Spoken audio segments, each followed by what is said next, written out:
Okay guys, I'm here today for Andrew Wiltse. Huge honor for me. Guys, right after his big win at the Who's Number 1, he just won by submission. He just got a submission against Gabriel Almeida in a very tough match, no gi. He got a rear naked choke. And today he's shooting here one instruction all about lasso guard passing. And today he's going to show us here one of his favorite concepts, one of his favorite moves on the lasso guard passing. And I'm super excited to learn from him. All right. Let's do it. So lasso is one of, like when I was a blue belt, everyone had to put me in lasso because I was such a spastic fuck that I would just be throwing their legs nonstop. They have to use it to recompose. And lasso sneaks in because like if I leave the opening for 1 second, you strip my grip, I'm just in lasso. And lasso takes more effort to pass than it does to hold. Okay. So yeah, I'll pass this one. Okay. Most people play lasso on me on this side. I think it's the way I hold my stance and everything. But just to start with a couple concepts, okay? So this would be a deep lasso, okay? Deep lasso is kind of unpassable a little bit. The passes aren't as strong from deep lasso as they are from shallow lasso. So one of the first things you learn how to do when you're passing lasso is to use your hips and your shoulder and your elbow to kind of sprawl, and I'm getting my hips back so that way you don't catch your foot on my hips, and bring this through into a shallow lasso, okay? Now it's a shallow lasso. You can just put it on my shoulder and put it on my elbow. So you call the deep lasso when the foot is behind the back, and the shallow lasso when the foot is over here. Yep. Okay. So I can't let you keep a deep lasso because you'll have so much more leverage too if you go to try to roll me. And, it's hard for me to pressure your hips from a deep lasso. So I need to force it into a shallow lasso. And now we start to have all of these dilemmas because there's a lot of different ways to pass lasso, but not all of them are very effective against high-level opponents. I agree. Like I absolutely despise when I'm watching local black belts teach lasso passing and they tell their students, just circle your hand out. You can't. It doesn't work. You're in a high level, that doesn't work. Nobody, like the problem is you have my sleeve and you can lock your elbow in place. And you can do stuff like put your fist against the side of your thigh to where like even if I'm pulling backwards, I'm actually just pulling it into your thigh instead of clearing my hand. It's not possible normally to just circle your hand out. And who's really good at lasso, they make a grip like this. Yeah, their grips are unbreakable. So that's the problem is you run into unbreakable grips. So all of the passes that involve just breaking the grip are not feasible anymore. So then I have to start to get tricky. Okay, I don't want to have a free-floating hand in lasso. I like to grab the collar a lot, but the problem with the collar is that you can break my grip. You can peel me off of it. Okay, so I can even switch to you can two-arm break it. That would I'd be okay with that because you'd give up this side. So that would be a net gain for me because you could break it without doing that. So if you dedicate more resources to it, that's good for me. But so I usually go to the collar first because it's I like the passes off of it, but again, it's not on a high-level guy who knows he can break my grip. I can't do that. So then I have to start thinking about getting a grip on your belt, getting a grip on your pants, or getting a grip on your sleeve. Okay.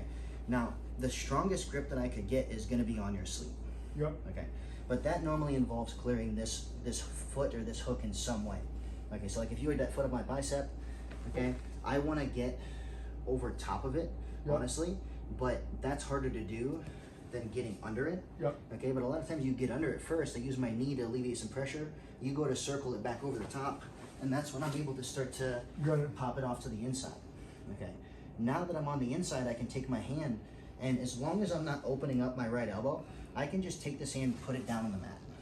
Okay, I'm decently safe here. All right, and now at this point, I'm just trying to walk my grip in.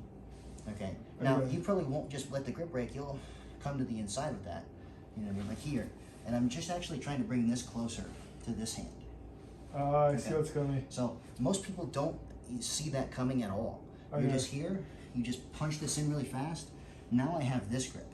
Now I can come back and I can out circle and break this grip. And I can use two hands for a second to get a good grip on it. Okay. Now once I have this, this is essentially unbreakable because you can only go so far back. You could try to peel me off of it, but the more you peel me up, the more you give up your hips. So it's like I'm forcing bad dilemmas for you. Okay. Now that I have this sleeve grip, you can't invert anymore once I start to come around. My problem with a lot of lasso passes that involve going around is that, let's say I didn't have your grip. If I go around this way, good lasso players will invert under you. Like they will get up on their shoulders and they will forward roll. So you're going to end up not getting a lot out of that. You'll either get put in a normal plotter or a triangle, or they'll get a reset to the full lasso. Now, if I get on your sleeve and I start to come around to this side, go ahead, just kind of invert a little bit. Yeah, it's really hard. You can't get up on your shoulder and you can't get up on your elbow. Yep. Okay.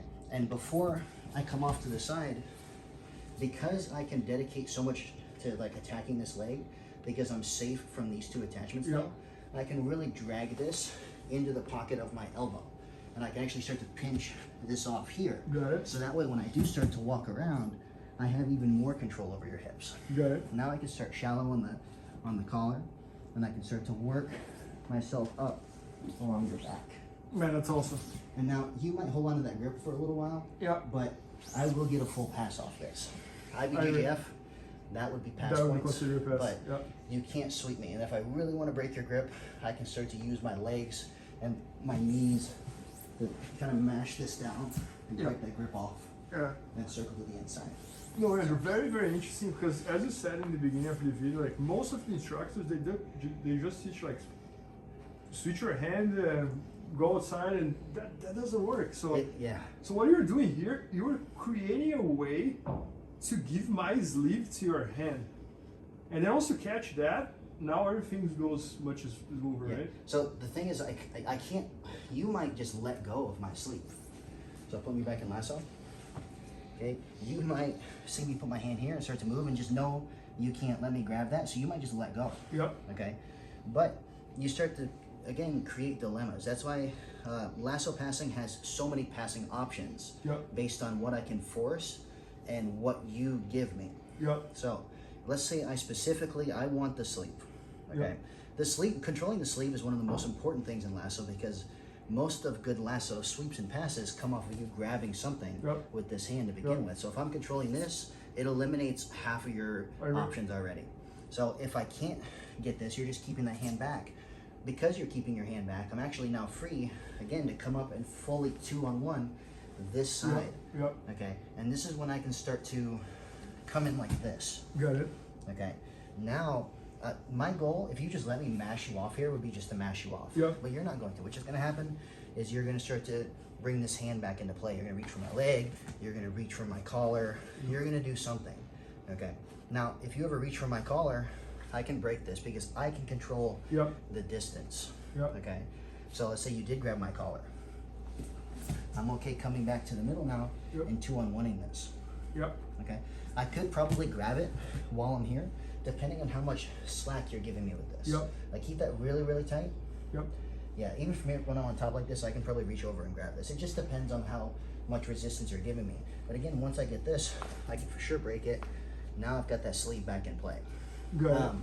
Another way to get that sleeve in general, okay, is that a lot of the ways people prevent me from taking these kind of passes are by reaching up and grabbing my collar. Something like this. And again, if you see me coming under like that, okay, you grab my collar to prevent me from taking this leg across. As long as I'm keeping my elbow defending the omoplata in the triangle here, I'm pretty safe. So then I can start to bring this in. Man, that's come awesome. up and 2-on-1 this. And now I've got this fed again. I can start to go around. And then you can start everything again. And then you'll start running into if-then scenarios like, okay, I grab your sleeve, you realize this is really bad, so you just take the lasso out.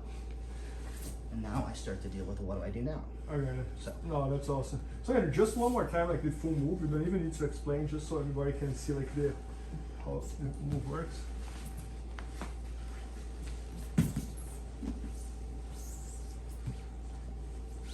Yeah, that's awesome.